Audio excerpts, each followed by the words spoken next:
ಗೆ ಸ್ಥಳೀಯರಿಗೆ ಮೊದಲಿನ ಆದ್ಯತೆ ಕೊಡಬೇಕು ಅಂತೇಳಿ ಸುಮಾರು 400 ಜನ ಸೈನ್ ಮಾಡಿಸಿ ಸ್ಥಳೀಯವಾಗಿ ಮಾತಾಡೋಕೆ ಅವಕಾಶ ಕೊಡಬೇಕು. ಪರ ವಿರೋಧ ಇದ್ದದ್ದೇ, ಆದರೆ ಮೊಟ್ಟ ಮೊದಲಿಗೆ ಸ್ಥಳೀಯರಿಗೆ ಅವಕಾಶ ಕೊಡಬೇಕು ಮಾತಾಡೋಕಂತೇಳಿ ನಾವೇನೋ ಒಂದು ಮನವಿ ಕೊಟ್ಟು ಬಂದಿದ್ವಿ. ಮೊನ್ನೆ ಏನು ಸಾರ್ವಜನಿಕ ಹಿತಾಸಕ್ತಿ ಆರೈಕೆಗೆ ಬಂದಿದ್ರು, ಹಾಗಾಗಿ ಸ್ಥಳೀಯರನ್ನ ನಿರ್ಲಕ್ಷ್ಯ ಮಾಡಿದ್ದಾರೆ. ಇನ್ನು ಟೈಮ್ ಇತ್ತು, 2 ಗಂಟೆ ಆದ ನಂತರ ಇನ್ನು ಸ್ಥಳೀಯವಾಗಿ ಮಾತಾಡಿರ್ತಕ್ಕಂಥ ಜನಗಳು ಭಾಳ ಇದ್ದೀವಿ ನಾವು ಸ್ಥಳೀಯವಾಗಿ. ಆದರೂ ನಮಗೇನು ಅವಕಾಶ ಕೊಡದೆ ಸಮಯ ಆಗೈತೆ ಅಂತೇಳಿ ಅವರು ಪಬ್ಲಿಕ್ ಹಿಯರಿಂಗ್ನ ಅಲ್ಲಿಗೆ ಮೊಟಕುಗೊಳಿಸಿ ಹೋಗಿದ್ದಾರೆ. ಅದಕ್ಕಾಗಿ ನಮಗೆ ಇನ್ನೊಂದು ಸರಿ ಪಬ್ಲಿಕ್ ಹಿಯರಿಂಗ್ ನಡಿಬೇಕು. ಈ ಪಬ್ಲಿಕ್ ಹಿಯರಿಂಗ್ ಸರಿಯಾಗಿಲ್ಲ ಅಂತೇಳಿ ಆ ವಿಚಾರವಾಗಿ ನಾವಿಲ್ಲಿ ಪತ್ರಿಕಾಗೋಷ್ಠಿಯನ್ನು ಕರೆದಿದ್ದೇವೆ. ಬೇಕೇ ಬೇಕು, ಅಯ್ಯಯ್ಯೋ ಅಯ್ಯಯ್ಯೋ,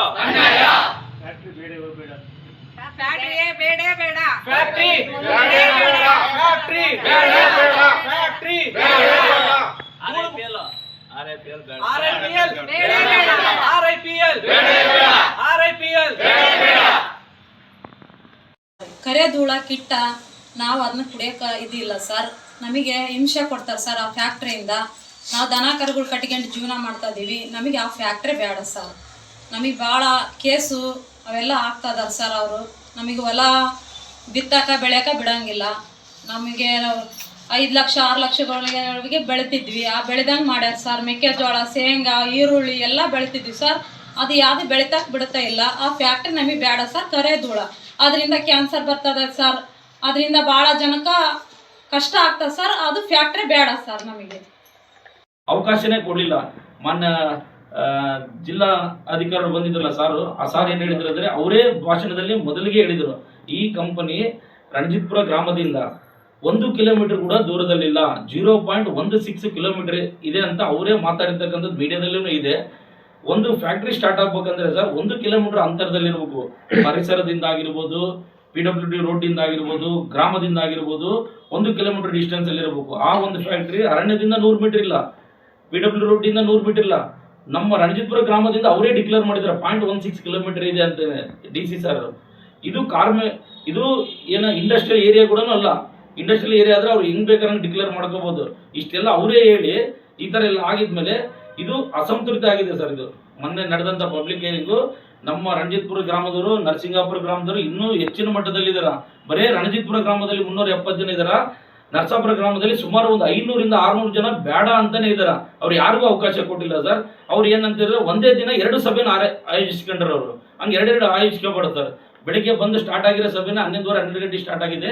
ಚೋರ್ನೂರಲ್ಲಿ ಒಂದು ಪಬ್ಲಿಕ್ ಹಿಯರಿಂಗ್ ಇದೆ ಅಂತ ಹೇಳ್ತಿದ್ರ. ಅದು ರೀಸನ್ ಕೊಡ್ಬೇಡ ಸರ್. ಒಂದು ಪಬ್ಲಿಕ್ ಹಿಯರಿಂಗ್ ಸ್ಟಾರ್ಟ್ ಆಯ್ತು ಅಂದ್ರೆ ಪೂರ್ಣಗೊಳಿಸೇ ಹೋಗ್ಬೇಕು ಅವರು. ಆ ಒಂದು ಇದರಿಂದ ಸರ್ ಈ ಸಭೆ ಅಸಂತೃಪ್ತ ಆಗಿದೆ ಸರ್. ಈ ಸಭೆಯನ್ನು ಮುಂದೂಡ್ಲಿ, ಅವರು ಬೇರೆ ಒಂದು ದಿನ ಇಟ್ಕೊಳ್ಳಿ, ಸ್ಥಳೀಯರಿಗೆ ಅವಕಾಶ ಕೊಡ್ಲಿ ಮಾತಾಡ್ಲಿಕ್ಕೆ. ಅಲ್ಲಿ ಬಂದಿರ್ತಕ್ಕಂಥದ್ದು ಬರೀ ಸಂಘ ಸಂಸ್ಥೆಗಳೇ ಬಂದಿದ್ದಾವ. ಆ ವ್ಯಾಪ್ತಿಯಲ್ಲಿ ಬರ್ತಕ್ಕಂಥ 10 ಕಿಲೋಮೀಟರ್ ದೂರದಲ್ಲಿರೋ ಹಳ್ಳಿಯರು ಯಾರಾದ್ರೂ ಮಾತಾಡ್ಲಿ ಸರ್, ನಮಗೇನು ಅಬ್ಜೆಕ್ಷನ್ ಇಲ್ಲ. ಅದು ಬಿಟ್ಟು ಬಂದಿರಲ್ಲ ಹೊಸಪೇಟರು, ಚಳಿಗೇರರು, ಈ ತರ ಹೊರಗಿನ ಬಂದಿರ, ಆಂಧ್ರದಿಂದ ಕೂಡ ಬಂದಿದ್ದಾರೆ. ಅವರೆಲ್ಲ ಬಂದು ಬೇಕು ನಮಗೆ ಬೇಕು ಅಂದ್ರೆ ಅವ್ರಿಗೆ ಅಲ್ಲಿರೋ ವಾಸ್ತವಾಂಶನೇ ಗೊತ್ತಿಲ್ಲ. ಅಲ್ಲಿ ವಾಸ್ತವದಲ್ಲಿ ಧೂಳೆ ಕುಡಿತಿರೋರು ನಾವು, ಅನುಭವಿಸ್ತಿರೋರು ನಾವು. ಇದಕ್ಕೂ ಮುಂಚೆ ನಾಯಿ ಸತ್ತಿದೆ.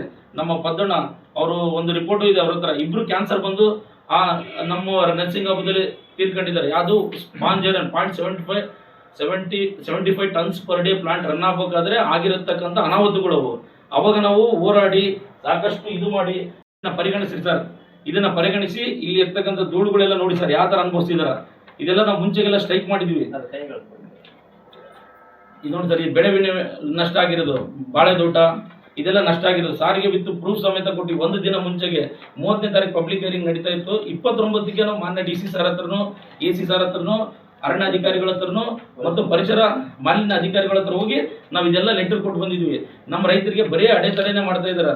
ಇಷ್ಟೆಲ್ಲ ಮಾಡೋದ್ರಿಂದ ನಮಗೆ ಇದರಲ್ಲಿ ಏನಿದೆ ಅಂದ್ರೆ ಸರ್, ಸ್ಪಾಂಜರನ್ ಬೇಡ ಸರ್. ಇದರಿಂದ ಬಹಳ ನಾವು ನಷ್ಟ ಅನುಭವಿಸಿದೀವಿ. ಎಲ್ಲರೂ ನೋವು ಅನುಭವಿಸಿದಾರ. ಪ್ರಾಣಿ ಪಕ್ಷಿಗಳು ಸತ್ತೋಗಿದಾವ, ಮನುಷ್ಯರು ತೀರ್ಕೊಂಡಿದಾರ. ಹಾಗಾಗಿ ಅಲ್ಲಿಯೇ ಲೋಪದೋಷ ಆಗಿರೋದನ್ನ ಸರಿಪಡಿಸ್ಲಿ ಸರ್ ಅವರು. ಇನ್ನೊಂದು ಸತಿ ಗ್ರಾಮ ಪಬ್ಲಿಕ್ ಹಿಯರಿಂಗ್ ಮಾಡಲಿ. ನಮ್ಮ ಲೋಕಲ್ ಎಲ್ಲ ಇದಾರಲ್ಲ ಅವ್ರನ್ನೆಲ್ಲ ಒಪ್ಪಿಗೆ ತಗೊಂಡು ಎಲ್ಲರೂ ಒಪ್ಪಿಗೆ ಕೊಟ್ಟರೆ ಸ್ಟಾರ್ಟ್ ಮಾಡಲಿ ಸರ್. ಬೇಕಂದ್ರೆ ಇಷ್ಟೇ ಅವತ್ತು ಅವ್ರು ಮಾಡಿದ್ದು ನಮಗೆ ಸರಿ ಅನಿಸ್ಲಿಲ್ಲ ಸರ್. ಇನ್ನು 150-200 ಜನ ನಮ್ಮಲ್ಲಿ ಮಾತಾಡೋರಿದ್ರು. ನಮಗೆ ಬೇಡ, ಅದರಿಂದ ಭಾರಿ ಸಮಸ್ಯೆ ಆಗ್ತೈತೆ. ಮಕ್ಕಳು ಮರಿಗೆ ಆರೋಗ್ಯ ಕಡಿಮೆ ಆಗ್ತೈತೆ, ಇವು ಕ್ಯಾನ್ಸರ್ ಬರ್ತಾವ, ಆಟ ಪ್ರಾಬ್ಲಮ್ ಆಗ್ತೈತೆ. ಇದರಿಂದ ನಮಗೆ ಭಾರಿ ಸಮಸ್ಯೆ ಐತೆ. ನಮ್ಮ ಮನೆಗೆ ಇನ್ನೂ ಮಾತಾಡೋಕೆ ಅವಕಾಶ ಕೊಡಲಿಲ್ಲ ಸರ್. ನಾವು ಇನ್ನೊಂದು ಸಲ ಇದನ್ನು ಮಾಡಲೇಬೇಕು ಅಂತ ನಾವು ಕೇಳ್ತೀವಿ. ಈ ಫ್ಯಾಕ್ಟ್ರಿನೂ ಬೇಡ ನಮಗೆ. ಕನಸು ಕಾಣೋ ರೀತಿಯಲ್ಲಿ ಆ ಕಂಪ್ನಿ ಬಂದರೆ ಎಲ್ಲ ಚೆನ್ನಾಗಿರ್ಬೋದು ಅಂತಿದ್ರು. ಅವರು ಬುದ್ಧಿ ಒಂದು ನರರಾಕ್ಷಸ ಬುದ್ಧಿ ತೋರಿಸಿದ್ರು ಅಲ್ಲಿರ್ತಕ್ಕಂಥ ಮ್ಯಾನೇಜ್ಮೆಂಟ್ ಆಡಳಿತ ಮಾಡ್ತಕ್ಕಂಥವ್ರು. ಹಿಂದೆ EIಯಲ್ಲಿ ಹೇಳ್ತಕ್ಕಂಥ ವರದಿ ಏನು ಹೇಳಿದೆ, ಈಗ EI ವರದಿಯಲ್ಲಿ ನಾವು 18/9/2024 ನಾವೇ ಕಂಪ್ಲೇಂಟ್ ಕೊಟ್ಟರೆ KSBC ಅವರು ಮೊನ್ನೆ ಹಿಯರಿಂಗ್ ಬಂದಿರತಕ್ಕಂಥ ಅದೇ ಅಧಿಕಾರಿಗಳು ಮತ್ತು ಅವರೇ ಒಂದು ವರದಿ ಕೊಟ್ಟಿದ್ದಾರೆ. ಏನಂತ ಕೊಟ್ಟಿದ್ದಾರೆ, subsequently the industry obtained CFE and CFO form from the board for operation sponge iron unit 2x9.5 TPD iron ore washing beneficiation 0.5 captive power plant 5 MW iron ore crushing and screening plant 1.2 MTPA quantities per EC.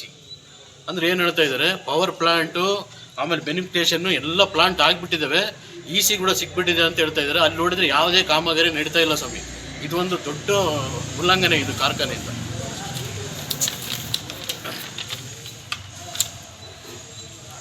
ಆಮೇಲೆ ಕೇಂದ್ರ ಸರ್ಕಾರದ ಒಂದು ಆದೇಶ ಇದೆ, ಯಾವುದೇ ಕೈಗಾರಿಕಾ ಆಗಿರ್ಬೋದು, ಯಾವುದೇ ಒಂದು ಅಲ್ಲಿ ಕೈಗಾರಿಕೆ ಹಾಕ್ಬೇಕಂದ್ರೆ 1 ಕಿಲೋಮೀಟರ್ ಅಂತರದಿಂದ ದೂರ ಇರಬೇಕಂತ ಕೇಂದ್ರ ಸರ್ಕಾರನೇ ಒಂದು ಕಾನೂನು ರಚನೆ ಮಾಡಿದೆ.